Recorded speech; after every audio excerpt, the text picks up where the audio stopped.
Okay, you've got your pound up done, your sand is prepared, and you're ready to start sculpting. What do you make? Well, that's kind of the exciting part and sort of scary part too. You're sort of wondering, okay, what do I want to make here?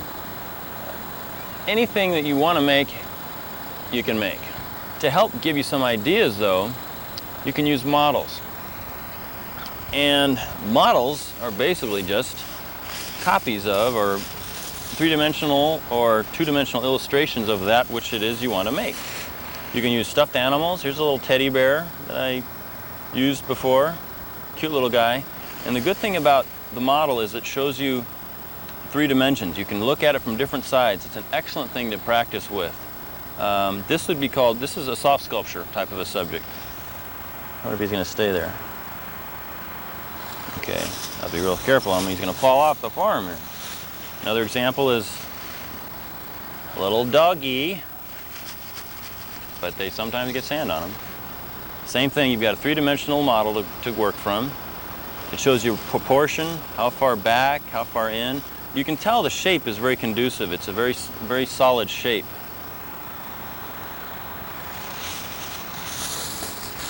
Of course, magazines are good. Animals, any kind of magazines you have at home. This is a calendar of animals. Elephant, monkeys. Same thing, you can use this as a reference guide to get proportion and size and fit to make sure everything fits together.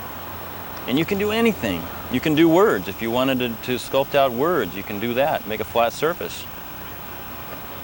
Oh, here's a frog. That is one heck of a frog. Jeez. So you can just make about, anything. So this can be very, very helpful. Additionally, another example of let's get him out of his protector bag here. Little koala bears. When you're beginning, you might want to stick with architecture. Architecture is generally easier to do as a beginner. If you've done this before, you're an artist and involved in 3-dimensional sculpting and creating, feel free. In fact, everybody feel free to just have fun and do whatever you want. But generally, the houses and stuff are a little bit easier. We're going to show you that in a moment. What else have we got in the bag here? Okay, I went to the zoo here in San Diego, and they have a bunch of wonderful plastic animals and stuff. Here's a great little lizard. And again, the 3-dimensional models are excellent ways to give you a reference to sculpt what it is you want to sculpt. I've got a proportion. I can tell how far back the legs go. This is rather crude, but definitely gives you an idea and a good reference point. Anyway, these are wonderful to practice from.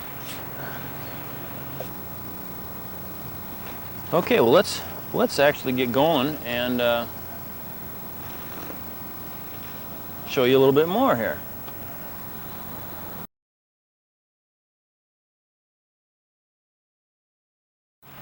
Okay, let's take a look at your basic trash can pound up.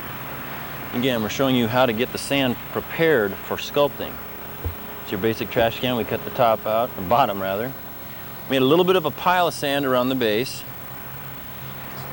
And you basically just give it a few shovelfuls, trying to watch for debris. I can hear rocks hitting a shovel, so I'll have to try and get those out of there.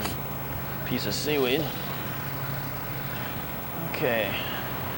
You want to put the sand in there so when you fill it up with a little water, it doesn't blow out and let the water run all out the bottom. The trick again into sand sculpture is getting the sand packed really tight. I feel myself getting all warm here, so I'll get rid of the jacket.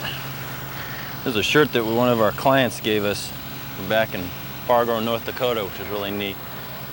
There's a photograph one of the people in the mall there took. It's really neat, some little ducks, it's kind of cute. Okay, you dump in the water. And then you climb in. This is kind of fun when you're standing on top of 3, 4, 5 tiers of forms and you're 20 to 30 feet off the ground. This can be very invigorating. You basically sort of stomp around on it.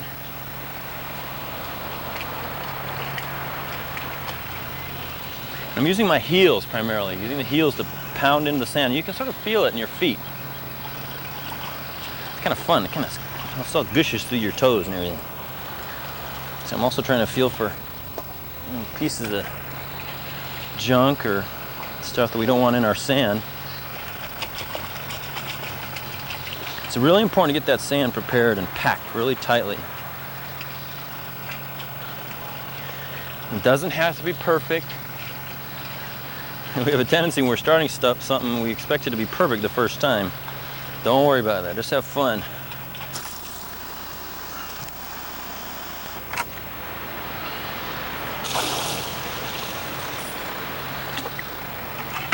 Okay, there we go. You want to go up about 6 to 8 inches generally. It depends on the type of sand. Some sands don't require nearly the extent of water that others do. Beach sand tends to percolate the water much quicker. That is, it just runs through it. And then you have silt sands and various types of sands from around the country they're all naturally occurring, like in the washes of riverbeds or dams. And those sands have a little more silt and clay and debris in them and offer an opportunity to do incredibly extreme shapes. And so you've got both extremes. You've got the beach sand type all the way to the more of the silt sand style or type of sand. You can just about do anything with the silt sand because it's so much stronger when it's drying out and when it is dry.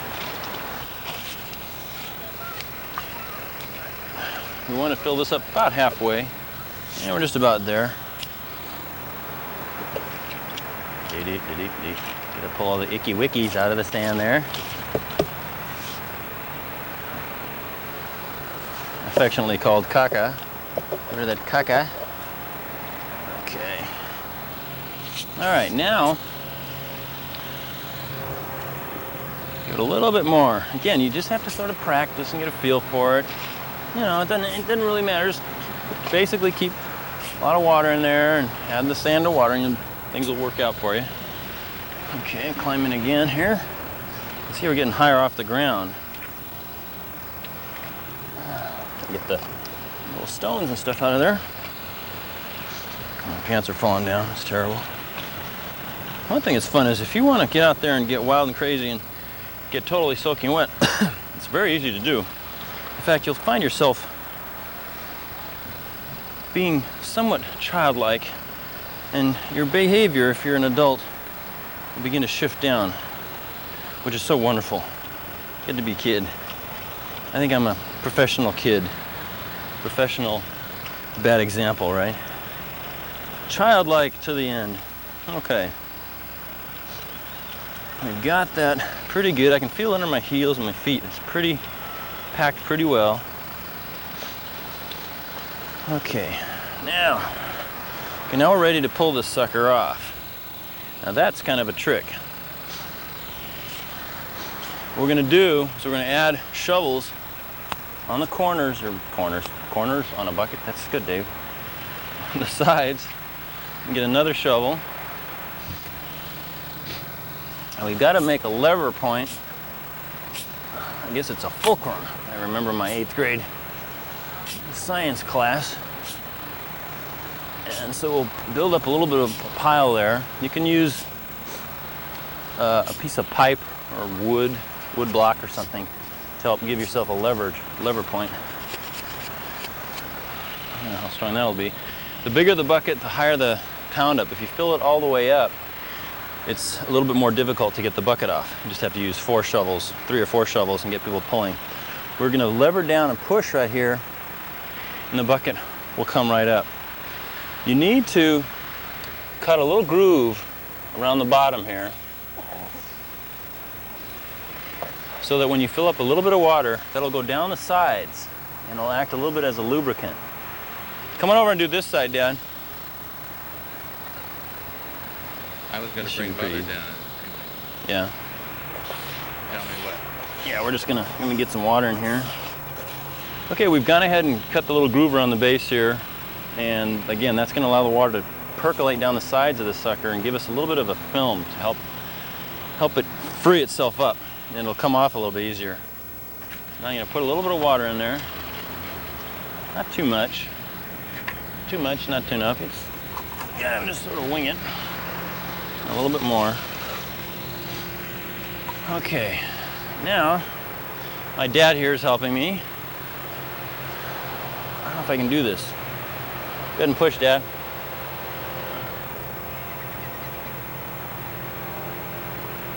I need to beat it. A little more, Dad. There we go. A little more on your side, Dad. Good. Okay. You can see that's how the basic idea is. You lever down on both sides and it pops up. Next step, and I'm letting the water percolate down. That's what we're waiting for right now. The next step is I'll go ahead and pull it up. Okay, Dad, come on around this side. Yeah, you can just leave that. I'd like to thank my dad for helping me out here. This is great. Go ahead and grab this and pull up on the ends. Just pull straight up. Okay. There we go. Okay. There you have your basic trash can pound up. Thank you, Dad, for helping me on that one. Appreciate it. My dad has helped me and been a part of the sand sculpture we've done down here for the last couple of weeks. In fact, the last couple of years, actually. So it's been a lot of fun. It's a real neat thing. The whole family can participate. So basically, we've got ourselves a block of sand, or more of a cylinder of sand that we can start to work with. So let's go ahead and do some sculpting here.